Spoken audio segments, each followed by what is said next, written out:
चलो, तो मैथमेटिक्स ने हमें बताया कि मैथमेटिक्स के 4 भाग होते हैं। एक होता है गणित के 4 भाग होते हैं। एक होता है अंक गणित, दूसरा होता है बीज गणित,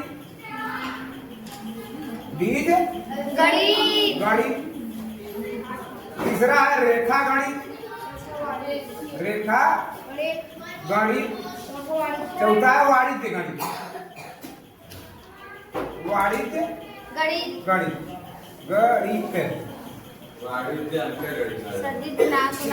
अंक गणित को अंग्रेजी में कहते हैं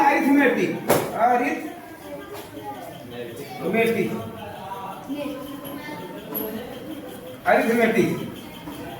बीज गणित कहते हैं अलजेब्रा। रेखा गणित कहते हैं, क्या कहते हैं? जियोमेट्री। हाँ, और वाणिज्य गणित कहते हैं कॉमर्स। वाणिज्य गणित कहते हैं कॉमर्स।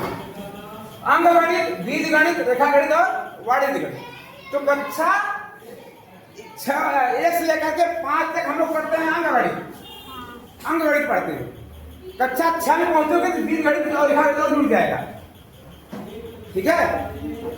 और रेखा गणित है सर 5 में नहीं, कक्षा 6 में पहुंचोगे तो बीज गणित भी आ जाएगा और रेखा गणित भी आ जाएगा। तो 7 में पहुंचोगे, 7, 8 उसके ऊपर वाणिज्य गणित भी आ जाएगा। हाँ, थोड़ा बहुत होगा मान लीजिए, ठीक है।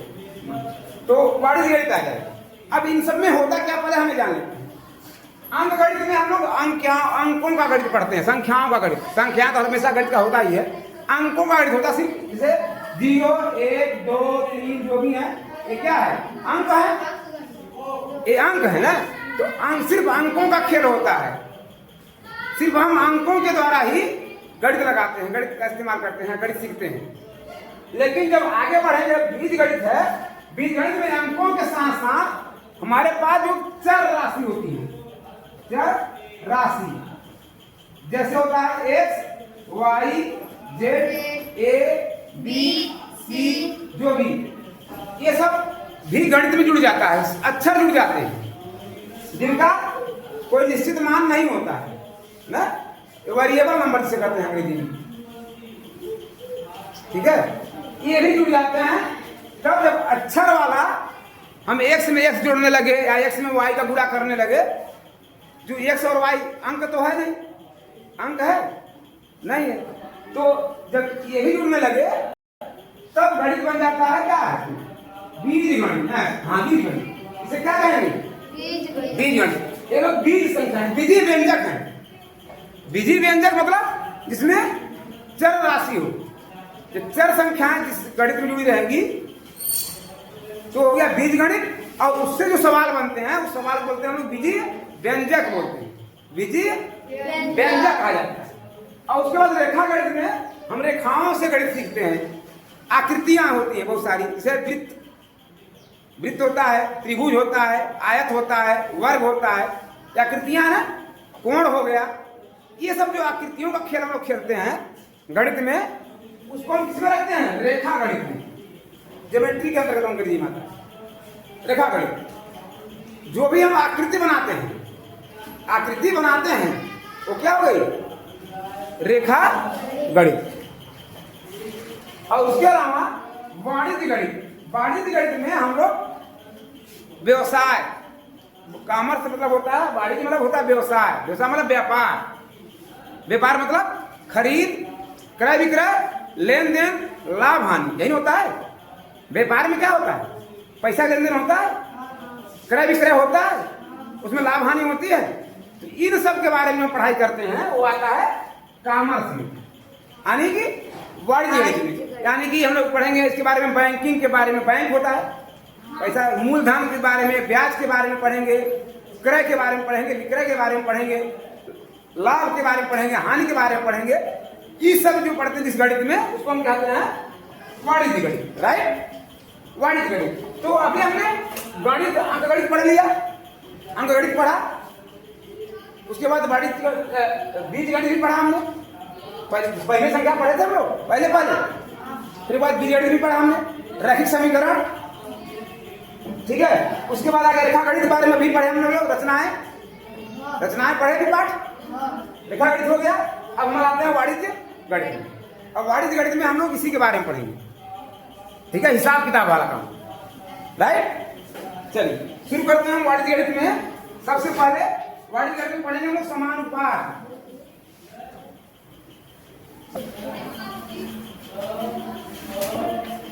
इसमें पढ़ेंगे हम लोग समानुपात,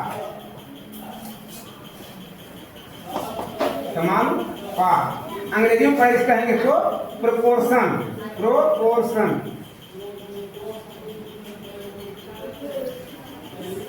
प्रोपोर्शन, ठीक है।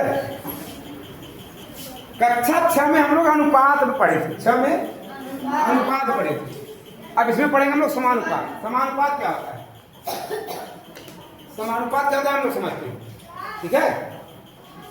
जैसे कर दें यहाँ पर 5:15 कर, ऐसे 5:15, ठीक है।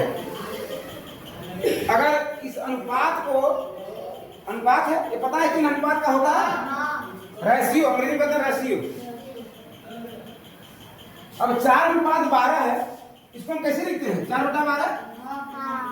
और 5:15 है, इसको क्या लिखते हैं, 5/15।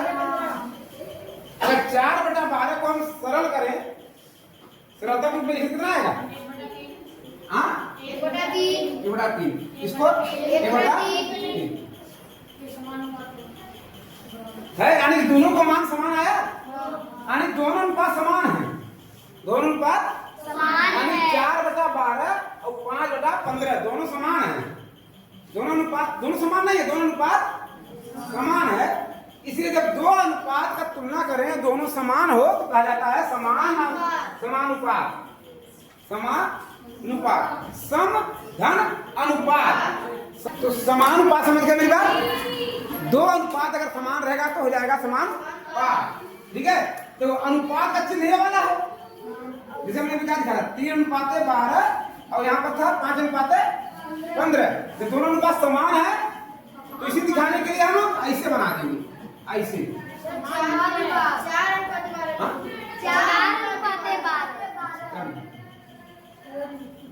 4:12, 5:15 दोनों अगर समान रहेगा तो हम चिन्ह बनाते हैं समानुपात, यानी 4:12 समानुपात 5:15, यानी कि 4:12 समानुपात 5:15, ऐसे हो गया ना। अब ये देखा जाए तो इस समय कुल 4 पद हो गए ना। ये हो गया प्रथम पद, ये हो गया द्वितीय पद, ये हो गया तृतीय पद, और ये हो गया चतुर्थ पद।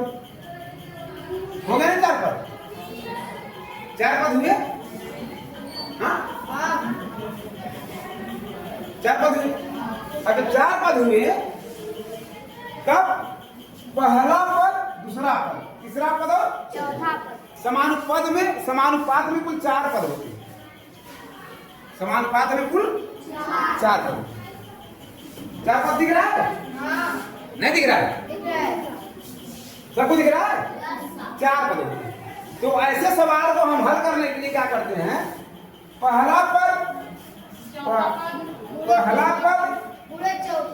पूरे चौथा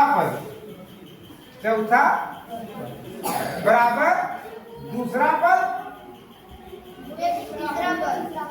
पूरे तीसरा पद। ऐसे सवाल हल करने का तरीका, समानुपात का सवाल हल करने का यही तरीका है,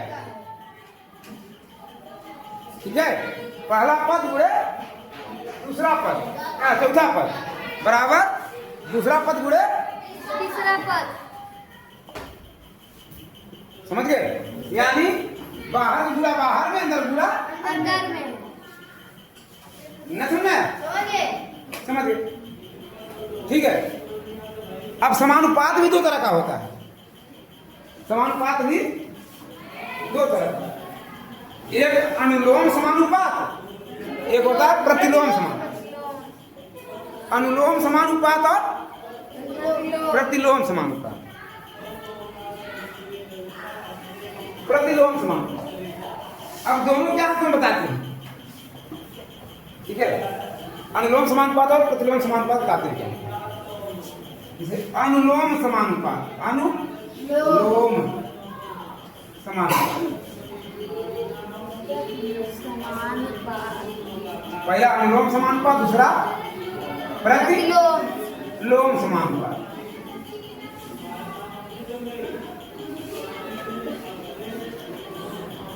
प्रतिलोम अनुलोम समानुपात और प्रतिलोम समानुपात। ये जानने के लिए पहले हम क्या काम करेंगे, सवाल पर जाते हैं, तब तुमको ज्यादा समझ में आएगा, ठीक है। इसलिए सवाल है,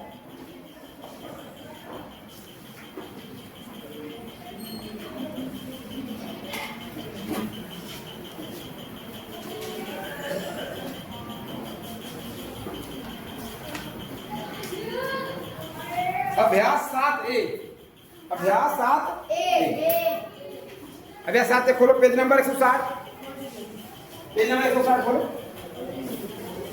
खोले। हाँ, पहला सवाल देखो, निम्नांकित सारणी को अभ्यास पुस्तिका में उतारकर के का मान लिखे।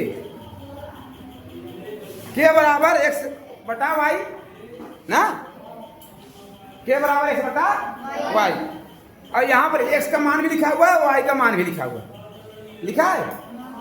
हाँ, डस्टरवा तुम कहाँ रख दोगी, डस्टर यहाँ नहीं है।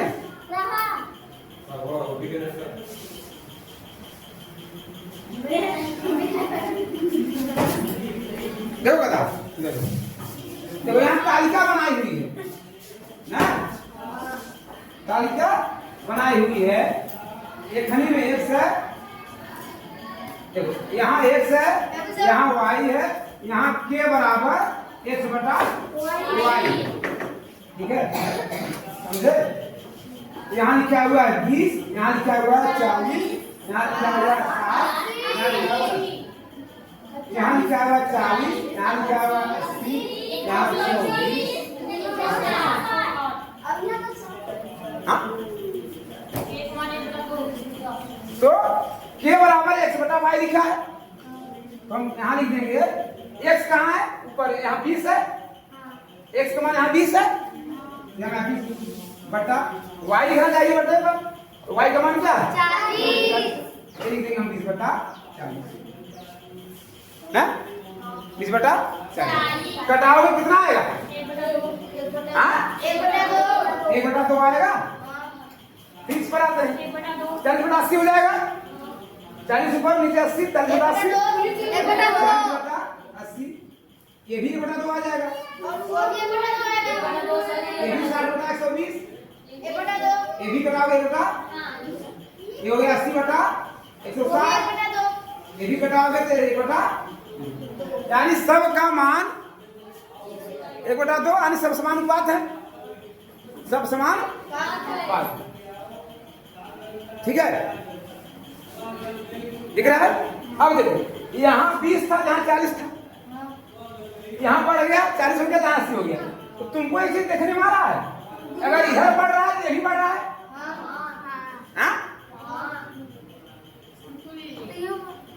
जब इधर बढ़ रहा है x वाला, देखो यहाँ 20 से ज्यादा 40 सही है, यहाँ 40 से ज्यादा 80 है, 20 से 40 हुआ था, 40 80 हो गया, तो जब हमेशा देखो ये बढ़ रहा है तो ये भी बढ़ रहा है। अगर एक संख्या बढ़े साथ साथ दूसरा भी बढ़े तो कहेंगे उसे अनुलोम समानुपात, समझे, क्या कहेंगे, अगर ये बढ़ रहा है ये घट रहा है, या ये घट रहा है या ये बढ़ रहा है, एक के घटे और एक के बढ़े, तब उसे हम कहेंगे प्रतिलोम समानुपात। तो पहले हम अनुलोम समानुपात पढ़ेंगे, फिर अगले चैप्टर में प्रतिलोम समानुपात पढ़ेंगे, राइट। अब आगे चलते हैं, इसे मिटा दें, अब सवाल समझते हैं।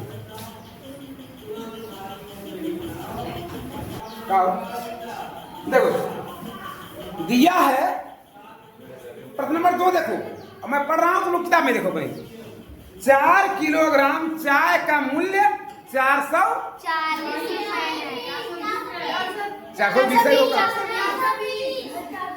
420 ही हो। हाँ हाँ हाँ, तो वही बता रहा हूँ मैं। अगर समानुपात से नियम है उसे एक नियम से लगाते, कक्षा 5 में तो एक नियम से लगाते, लेकिन इसको हम एक लाइन में खत्म करने का बता रहे हैं समानुपात से कि 4 किलोग्राम चाय का मूल्य 420 रुपया है, तो 12 किलोग्राम चाय का मूल्य क्या करना है, तो ये भार लिख लेंगे, भार लिख लेंगे। एक तरफ भार, एक तरफ मूल्य लिख लेंगे। क्या लिख लेंगे? मूल्य। तो यहाँ देखो भार क्या लिखा गया? 4 किलोग्राम। तो भार किसमें है? किलोग्राम में है, तो हम लिख लेंगे भार किलोग्राम में। मूल्य किसमें है? रुपया में है, यहाँ हम रुपया लिख लेंगे। तो भार कितना है? 4 किलोग्राम। 4 किलोग्राम, 4 किलोग्राम मूल्य है। 4 किलोग्राम चाय है, मूल्य कितना है? 420 रुपया। तो यहाँ लिख लेंगे 420 रुपया, 20 रुपया। और फिर क्या लिखा है? 12 किलोग्राम। किलोग्राम में आया तो हम 12 लिख लेंगे। इसका मूल्य नहीं मालूम है तो हाँ ऐसे लिख लेंगे। क्या लिख लेंगे? एक लिख लेंगे। देखो अब यहाँ देखो, ये इसका मतलब देखो 4 किलोग्राम चाय का मूल्य 420 रुपया था, तो 12 किलोग्राम चाय का मूल्य ज्यादा होगा कम होगा? इससे अच्छा ज्यादा होगा, यानी ये बढ़ रहा है तो ये भी बढ़ेगा। बताया ना अनुलोम समानुपात में कि एक से बढ़ेगा दूसरा भी बढ़ेगा, इसलिए अनुलोम समानुपात है। इसकी 3 ऊपर से मतलब ये बढ़ रहा तो ये भी बढ़ रहा है, एक ही तरफ जा रहा है। ठीक, अब हम इसको समानुपात में बदल देते हैं। तो कैसे बदलेंगे? 4:12 ना, समानुपात 120:1, यही ना। ये लिखे फिर ये लिखे फिर ये लिखे।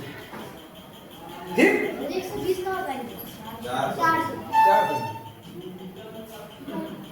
4 ना। तो एक पहला पद, दूसरा पद, तीसरा पद, चौथा पद। ये क्या नहीं बताया था? बाहर गुणा बाहर में, अंदर गुणा, ये नहीं बताया था मैंने। तो 4 गुणे 1 हो गया, 4 गुणे 1 बराबर 12 गुणे 420। अब x बराबर क्या हो जाएगा? तो 12 गुणे 420 बटा 12 गुणे 420 बटा जहाँ 4 है, हल नहीं करेंगे, हल करोगे फिर तोड़ना पड़ेगा। जैसे वैसे रहने दो। तो जैसे हमने कहा बाहर गुणा बाहर में किया 4 गुणे 1 हो गया, अंदर गुणा अंदर में किया तो 12 गुणे 420 हो गया ना। हमें x का जो मान नहीं दिया उसी का मान निकालना है। जब यहाँ x बराबर निकालोगे तो इसका बटा इसका हो जाएगा, मालूम नहीं मालूम, यहाँ गुणा जहाँ भाग हो जाएगा। अब घटा दो इसको, कटेगा 4 का 4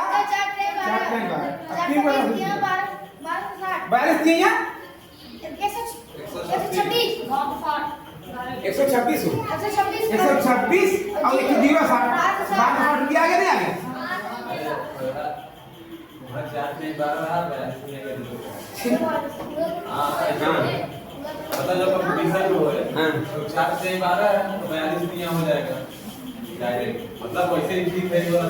हाँ तो ठीक है, यही है, धीरे बता रहे हैं। सोचो अगर रैखिक नियम का होता क्या करते कि लिखते वहां पर दिया है 4 किलोग्राम चाय का मूल्य 120 रुपया, तो इसलिए 1 किलोग्राम चाय का मूल्य 420 बटा 4 ना। तो फिर लिखते 12 किलोग्राम का मूल्य उतना बटा 2 से 12, तब लगा कितने लगा, तो क्रियाक्रम बड़ा बड़ा हो जाता। अब इनमें क्या है, हम लोग क्या करेंगे? सिंपल था, जब भाग लिखा और भाग लिखेंगे, जब मूल्य लिखा होगा मूल्य लिखा रहेंगे, और जो नहीं दिया रहेगा उसको हम क्या लिख देंगे? 1 लिख देंगे।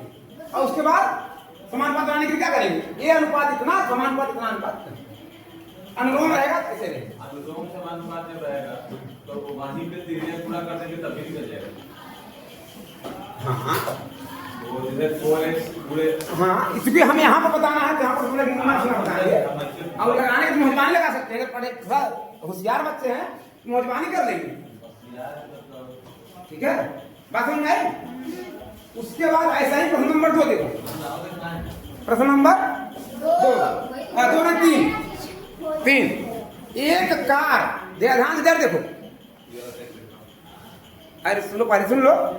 एक कार 30 मीटर प्रति सेकंड की चाल से चलती है, 1 घंटे पश्चात वह कितनी दूरी तय करेगी? तो एक तरफ हमने क्या लिख लेंगे, दूरी, एक तरफ लिख देंगे समय। तो 30 मीटर चल रही है 1 सेकंड में, प्रति सेकंड मतलब 1 सेकंड, प्रति सेकंड मतलब 1 सेकंड। यहाँ लिख देंगे 30 मीटर, यहाँ लिख देंगे 1 सेकंड। यहाँ लिख रहा है 1 घंटे पश्चात। 1 घंटे में कैसे सेकंड? 60। Very good. 36 सेकंड हो। तो 36 सेकंड में समय नीचे 36 से लिख लेंगे और फिर दूरी लिखना 1 से लिख लेंगे, फिर बना कर लिख लेंगे। चलो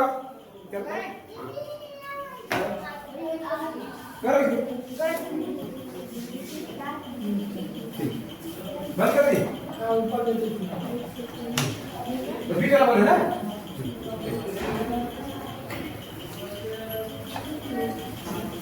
लगा कर दिखा दे, समझ गए? हाँ 108 किलोमीटर सही।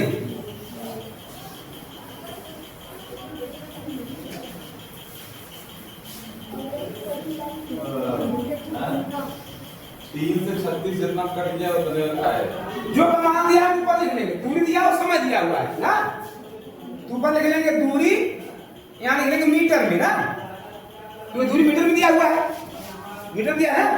और यहाँ समय, समय लिख लेंगे सेकंड में, समय लिख लेंगे सेकंड में। पैमाना जरूर लिखेंगे, इसमें दिया हुआ है दूरी कितना दिया हुआ है, 30 मीटर पर सेकंड, यानी 30 मीटर दिया हुआ है। दूरी 30 मीटर, तो समय 1 सेकंड, 1 सेकंड। फिर दूरी कुछ नहीं दिया हुआ है, निकालना है, हम 1 लिख देंगे। और समय क्या दिया, 3600 सेकंड। अब हल कर देंगे, क्योंकि समान अनुलोम समानुपात है, ऐसे 3 मारेंगे, हो जाएगा 30 अनुपात 1 समानुपात 1 गुणे 3600, यही ना। अब क्या करेंगे, यहाँ गुणा हो जाएगा नहीं, ऐसे ये तो अनुपात है यार, गुणा क्या करेंगे, ठीक। तो बाहर गुणा बाहर में, अंदर गुणा अंदर में, यही ना। यानी क्या हो जाएगा, x गुणे 1 यानी 1 से जाएगा, x गुणे 1 यानी 1 से जाएगा, बराबर 30 गुणे 3600, यही ना। इतना सेकंड हो गया, इतना मीटर हो गया, क्योंकि x निकालना क्या, दूरी निकालनी है। दूरी तो मीटर में दिया तो मीटर में आएगा, लेकिन हमको बदलना किसमें, किलोमीटर में। किसमें बदलना है, किलोमीटर में। 1 किलोमीटर में कितना मीटर, हाँ 1000 भाग दे दे, 1000 भाग देंगे किलोमीटर में आ जाएगा ना। 1000 भाग दे दे, 2 1 0 1 0 1 0 1 0 1 0 1 तो 0 कट गया। 3 गुणे 36 कितना आया, 108 क्या किलोमीटर। उत्तर आ गया। सिंपल है नहीं, बहुत सिंपल चीज है, बड़ी मजेदार है। कंपटीशन में इसीलिए लगाना जब टाइम बचेगा। प्रश्न नंबर 7 देखो, प्रश्न 7 देखो, बड़ी बढ़िया प्रश्न है, याद आ गया हमें। प्रश्न नंबर 7 देखो, दिया किताब खोलो, देखो 7 प्रश्न देखो, दिया है 4 गेंद या 3 कलमों का मूल्य 12 रुपया। तो 6 गेंद और 6 कलमों का मूल्य बताना, समझ गए। देखो बड़ी बढ़िया करना है। तो हम क्या करेंगे, पहले हम निकालते हैं, गेंद ही लेकर चलते हैं, ठीक है। गेंद पहले गेंद आते हैं, ठीक है। गेंद की संख्या, गेंद की संख्या और दूसरा लिखेंगे मूल्य। मूल्य किसमें रहेगा, रुपया में ना, हम ये लिख देंगे ना। गेंद की संख्या कितना दिया है, 4, हाँ मूल्य कितना लिखा है, 12, ठीक है। तो कितना गेंद का चाहिए, 6 गेंद का, 6 गेंद का। गेंद संख्या जगह में लिखेंगे 6, इसका मूल्य नहीं पता है, ऐसे लिखिए। अनुलोम समानुपात है, प्रतिलोम समानुपात अनुलोम है ना, यानी कि आगे ये संख्या बढ़ेगी, इसका मूल्य बढ़ेगा नहीं बढ़ेगा, ये बढ़ेगा तो ये भी बढ़ेगा। अनुलोम कहते हैं ना उसको, अनुलोम समानुपात है। अनुलोम समानुपात में दोनों का नीचे ही आएगा, यानी पहले ये फिर ये फिर ये फिर, तो बन गया क्या, 4 अनुपात 6, फिर समानुपात 12 अनुपात 1, यही ना। 12 अनुपात, यानी कि बाहर गुणा बाहर में, अंदर गुणा 4 गुणे x हो जाएगा, 4 गुणे x बराबर 6 गुणे 12 ना। तो x बराबर क्या हो जाएगा, 6 गुणे 12/4 होगा नहीं होगा, 6 गुणे 12 यही रहेगा, ये 4 बटा है गुणा है, कटा दे 4 का 4 4 तिहाई 12, 6 गुणे 3 हो गया, 6 गुणे 3 बराबर 18, 18 क्या निकल गया, ये 6 गेंद की मूल्य ना। हम लिखेंगे यहाँ 6 गेंद का मूल्य निकल गया, 6 गेंद का मूल्य कितना हो गया 18 रुपया। अब हम आते हैं गेंद के बाद अब कलम पर आ जाते हैं ना, 3 कलम का मूल्य कहा, 3 कलम का मूल्य पाया जाते हैं ना। यहाँ लिखेंगे हम कलम की संख्या, कलम की संख्या, यहाँ कलम का मूल्य, मूल्य किसमें है, रुपया में, मूल्य किसमें है, रुपया है। तो कितना कलम है, 3 कलम का मूल्य, 3 कलम का मूल्य दिया है, कितना दिया है 12 रुपया। हम यहाँ लिखेंगे कितना का मूल्य 12 रुपया। फिर 6 कलम का पूछ रहा है, कितना मूल्य नहीं दिया है, 1 मान लेते हैं। फिर ये है क्या, अनुलोम समानुपात, तो हम वही अनुपात निकाल देंगे, 3 अनुपात 6 समानुपात 12:1, बाहर गुणा बाहर से अंदर गुणा अंदर, 3 गुणे x बराबर 6 गुणे 12, x बराबर 6 गुणे 12/3, 3 का 3 3 गुना 6, 2 गुणे 12 बराबर 24 है, 24 हुआ, 24 रुपया आई ना, यानी कि 3 कलम का मूल्य भी निकल गया, कितना 24 रुपया। अब देखो करा 3 गुना 6 कलम ना जी, 6 कलम का मूल्य रुपया। अब देखो 6 कलम का भी मूल्य निकल गया और 6 गेंद का मूल्य निकल गया, दोनों को जोड़ देंगे, कैसे कह रहा है कि 6 कलम और 6 गेंद का मूल्य बताना है। तो हम यहाँ लिख देंगे 6 कलम धन 6 गेंद ना का मूल्य बराबर कितना हुआ, यहाँ 18 रुपया है, यहाँ 24 रुपया है, बराबर कितना हुआ 42 रुपया। नहीं समझ में आया, यही हो गया इसका उत्तर, सब समझ में आ गया। चलो।